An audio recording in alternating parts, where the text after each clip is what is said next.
orders, and in bed it does the same thing. It may be a polished performance, but it has great effect. "Hold up," he says from the other side of the truck. His voice is deep, but not as heavy as mine and with less gravel. I hear him fiddling with the rope and can see the hair on his toned arms glisten in the late morning sunlight. I'm already picturing a handsome, boyish face with a wide, confident smile. I hear the ground crunch under his feet as he walks toward my side of the truck. He takes one look at me and stops. "No way," he says. He pulls off his hay-dusted sunglasses. "Skinny Vinny, what the hell are you doing here?" My body freezes. I can't believe who I'm seeing. It's been over 15 years, but the sight of him has me feeling like the skinny, geeky kid with the impossible crush.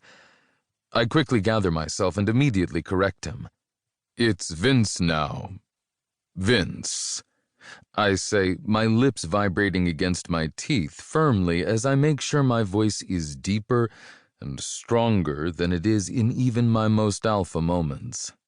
The shock of seeing him has my heart racing, but I'm an expert at covering weak emotions, on the rare occasions that I have them. I can't believe this guy recognized me. I spent the decade and a half that I've been away from this area working on the transformation. I put on at least 20 pounds of pure muscle, my beard has grown to a controlled scruff, and daily wear contacts mean my dark brown eyes don't hide behind lenses thicker than hickory bacon. Not to mention that every breath I take is a controlled study in hypermasculinity, from my voice to how I hold my body to my lack of overly expressive emotion. This is Vince. I'm Vince. I'll never be Skinny Vinny again. "Do I know you?" I ask. He looks exactly the same, maybe even hotter, but I don't want him to think he was ever significant to me, even though he has had more than an occasional role in my jerk-off fantasies since I was a teenager. "Come on, it hasn't been that long.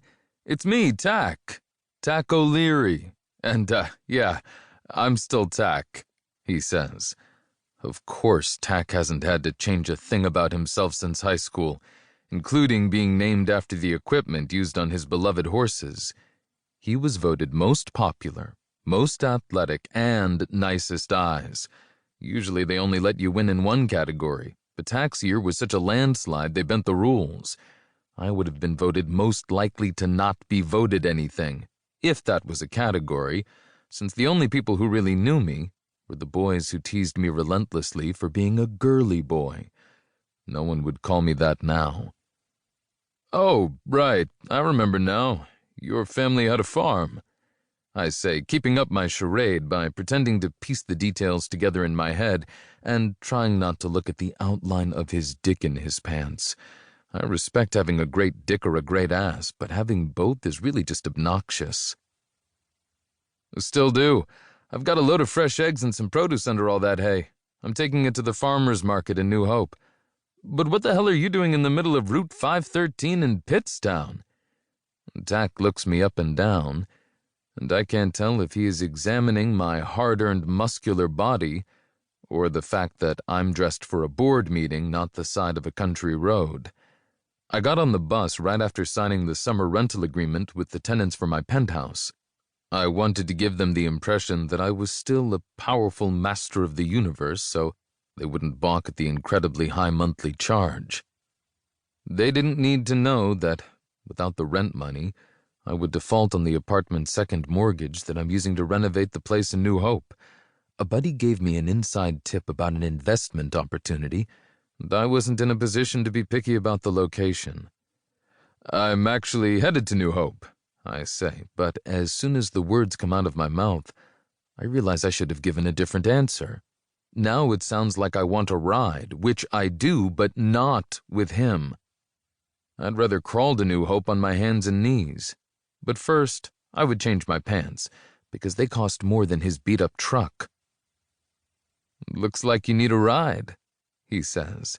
His mouth closes and one side of his smile tightens to show off a sexy grin.